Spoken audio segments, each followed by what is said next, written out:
To you all at my YouTube channel study time with SK. Hello, this is Sonali Kumari और आज हम cover करने वाले हैं CHE10 स्पेक्ट्रोस्कोपी के इंपॉर्टेंट क्वेश्चंस देखेंगे हम इस वीडियो के अंदर। और इस वीडियो के अंदर सिर्फ थ्योरी से रिलेटेड क्वेश्चंस हैं। जो न्यूमेरिकल क्वेश्चन होगा वो हम नेक्स्ट वीडियो में देखेंगे, जहाँ पर हम आपको उनके सॉल्यूशंस भी प्रोवाइड करेंगे विद एक्सप्लेनेशन। तो क्वेश्चन नंबर 1 पे आ जाते हैं। और उससे पहले अगर आप हमारे चैनल पर नए हैं तो चैनल को सब्सक्राइब कर लीजिए, हिट कीजिए बेल का आइकन, ताकि आपको हमारे चैनल के वीडियोस के रिगार्डिंग सारे नोटिफिकेशन ऑन टाइम मिलते रहें। Question number 1, derive the term symbol for the excited state configuration. यहाँ पर आपको इलेक्ट्रॉनिक कॉन्फ़िगरेशन दे रखी है एक एटम की। What are the states associated with this term? If the triplet ground state of this atom is triplet S1, check whether the transition from this ground level to the above states are allowed or not. इस question के अंदर आपसे 3 चीज़ें पूछी गई हैं। सबसे पहले तो आपको टर्म सिंबल डिराइव करना है, एक एक्साइटेड स्टेट कॉन्फ़िगरेशन दे रखा है एटम का उसका। इसके बाद आपको बताना है कि कौन कौन से स्टेट्स इससे एसोसिएटेड हैं इस टर्म से।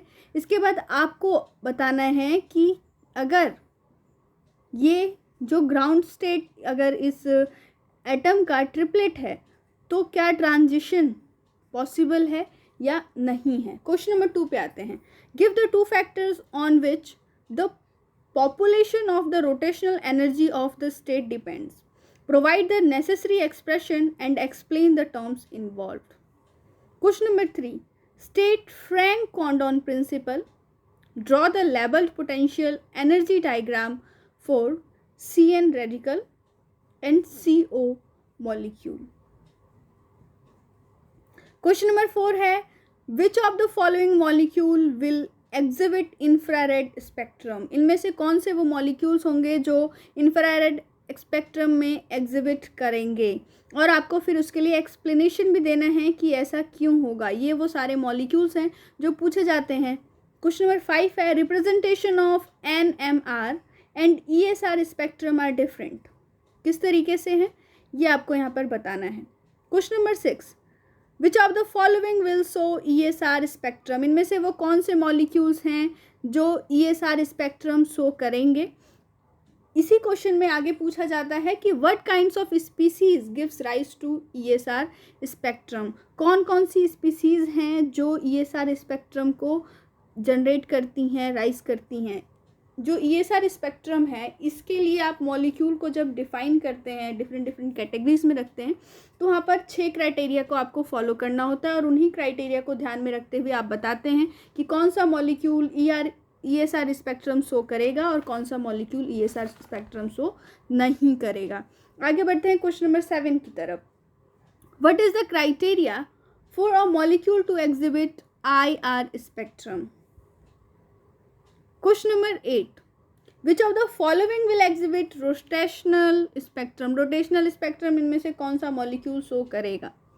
Question number 9, explain why TMS is used as one of the internal reference in the measurement of chemical shifts of proton. chemical shift of proton के अंदर TMS को internal reference क्यों माना जाता है, इसके लिए आपको explanation देना है। Question number 10, give reasons in favor of the use of TMS as a reference compound in NMR studies. NMR studies के अंदर भी TMS को reference compound क्यों माना जाता है, क्यों उसका फेवर किया जाता है, इसके लिए आपको यहाँ पर रीज़न देना है। क्वेश्चन नंबर 11 पे आते हैं। Sketch all possible modes of vibration in CO2। CO2 एक लीनियर मॉलिक्यूल है, आप देख सकते हैं। Briefly explain which of these are active और inactive in vibrational and Raman vibrational spectrum.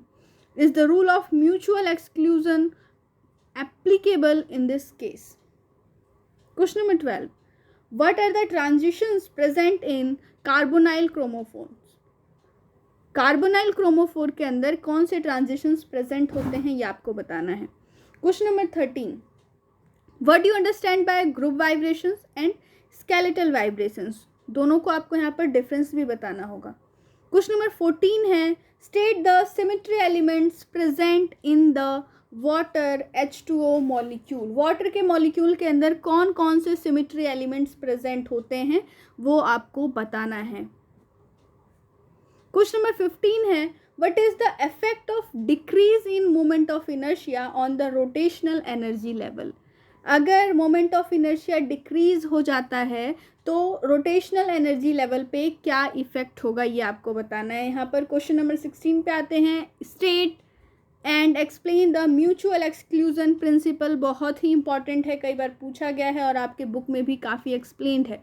Question number 17, explain the principle of mass spectrometry. Question number 18 है, what is the function of rotating mirror in Raman spectrometer. और ये question जो है assignment में भी कई बार पूछा जाता है। एक और चीज़, जब भी आप अपना एग्जाम के लिए प्रिपरेशन करते हैं, एक चीज़ ध्यान रखिएगा कि जो आपका असाइनमेंट आता है उसके अंदर से कोई ना कोई ऐसा क्वेश्चन जरूर होता है जो आपके एग्जाम में पूछा जाता है। तो असाइनमेंट के क्वेश्चंस को भी आप अपने ध्यान में रखें जब एग्जाम की प्रिपरेशन कर रहे हो। तो क्वेश्चन नंबर 19 है, sketch the rotational energy levels and the spacing between spectral lines for a rigid rotator and a non-rigid rotator. Question number 20 है, what are the factors on which the intensity of a spectral line depends? कौन कौन से वो factors हैं जिन पर spectral line की जो intensity है डिपेंड करती है। क्वेश्चन नंबर 21 है, so the symmetry element present in NH3। NH3 के अंदर कौन कौन से सिमेट्री एलिमेंट्स प्रेजेंट होते हैं। अभी हमने H2O के लिए भी आपसे पूछा था। और इसके बाद आपको with the help of a suitable diagram and assign the point group to it. Point group भी पूछा जाता है कई बार कि NH3 जो है वो किस पॉइंट ग्रुप से आता है, आपको वो बताना है और एक डायग्राम भी इस क्वेश्चन के अंदर आपको ड्रॉ करना है। क्वेश्चन नंबर 22 है, what are the two types of mass spectrometers available, give a suitable example to show their utility. Question number 23, electronic transitions are called vertical transition. तो क्यों कहा जाता है इलेक्ट्रॉनिक ट्रांजिशन को वर्टिकल ट्रांजिशन, ये आपको explain करना है। यहाँ पर 5 मार्क्स के लिए पूछा जाने वाला क्वेश्चन है। क्वेश्चन नंबर 24 पे आते हैं, explain the difference between inter system crossing and internal conversion.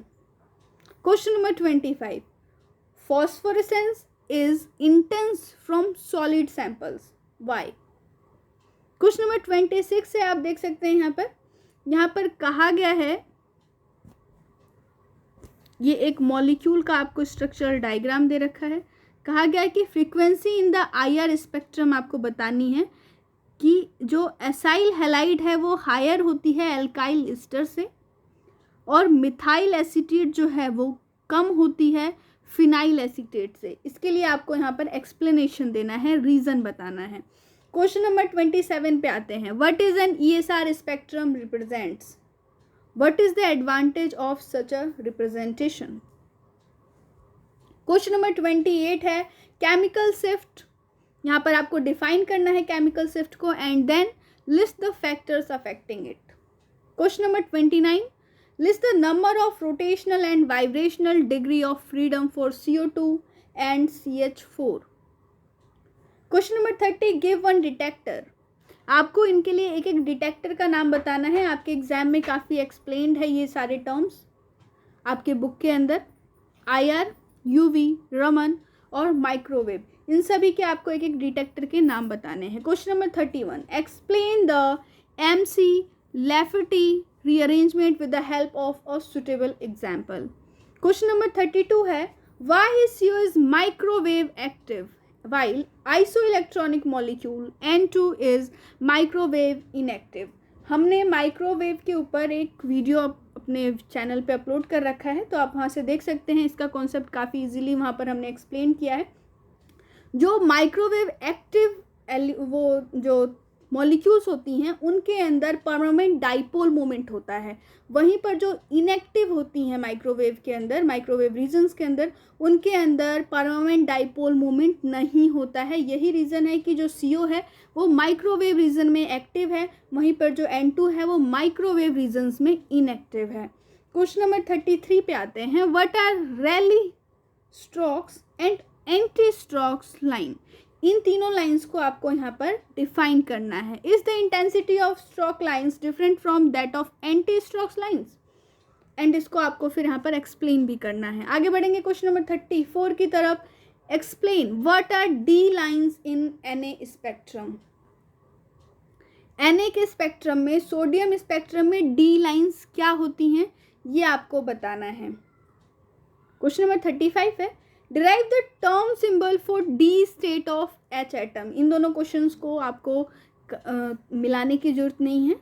जो फर्स्ट 34 नंबर का क्वेश्चन है वो एनर्जी से रिलेटेड क्वेश्चन है, वहीं पर जो 35 नंबर का क्वेश्चन है ये टर्म सिंबल में D state of H atom कहने का मतलब है कि जो यहाँ पर इलेक्ट्रॉन है वो डी ऑर्बिटल में है। अब इसके लिए आपको एक टर्म सिंबल डिराइव करना है। अगर आपको टर्म सिंबल पे कोई वीडियो चाहिए तो आप हमें कमेंट करके बता सकते हैं, हम टर्म सिंबल पे एक्सप्लेन वीडियो लेकर के आएंगे। क्वेश्चन नंबर 36 की बात कर लें, predict the shape of PCl5 molecule using VSEPR theory. VSEPR theory से आपको PCl5 मॉलिक्यूल के शेप को प्रिडिक्ट करना है। यहाँ पर how many lone pairs of electrons are there on the central atom and what are the symmetry elements present in it. यहाँ पर भी सिमेट्री एलिमेंट के बारे में पूछा गया है और जो क्वेश्चंस बनते हैं इससे रिलेटेड वो मैं यहाँ पर नोट डाउन कर देती हूँ। आप देख सकते हैं जहाँ पर वेसेपर थ्योरी में मॉलिक्यूल की शेप पूछी जाती है वो होती है XeF4 और पूछी जाती है XeOF4। तो ये दो और मॉलिक्यूल हैं जिनका शेप पूछा जाता है।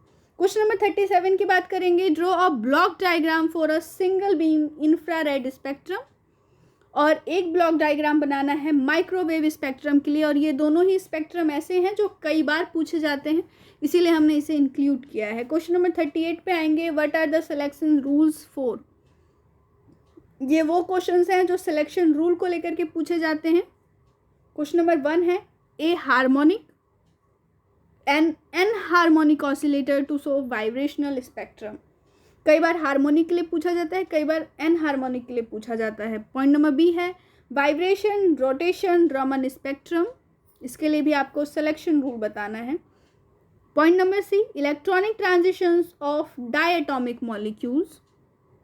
Point number D, a diatomic molecule to exhibit rotational spectrum in microwave region।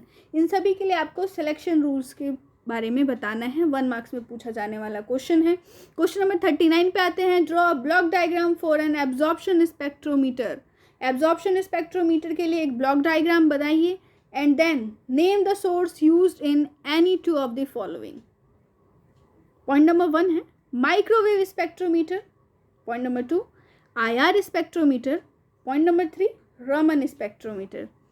आगे बढ़ेंगे क्वेश्चन नंबर 40 की तरफ। यहाँ पर आपके सामने है कुछ शॉर्ट नोट्स जो कई बार पूछे जाते हैं और इनको हम आपके लिए रीड कर देते हैं। पॉइंट नंबर 1 है predissociation, fluorescence, phosphorescence, hot band, overtones, base peak, alpha cleavage, nitrogen rule, spin spin coupling, Ellis coupling, J coupling भी कई बार पूछा जाता है, fundamental transition, Zeeman effect, auxochromes, overtone transition, bathochromic shift, fast atom bombardment, hyperchromic and hypocromic effects, effect of solvent on n tends H star and pi tends to pi star transition।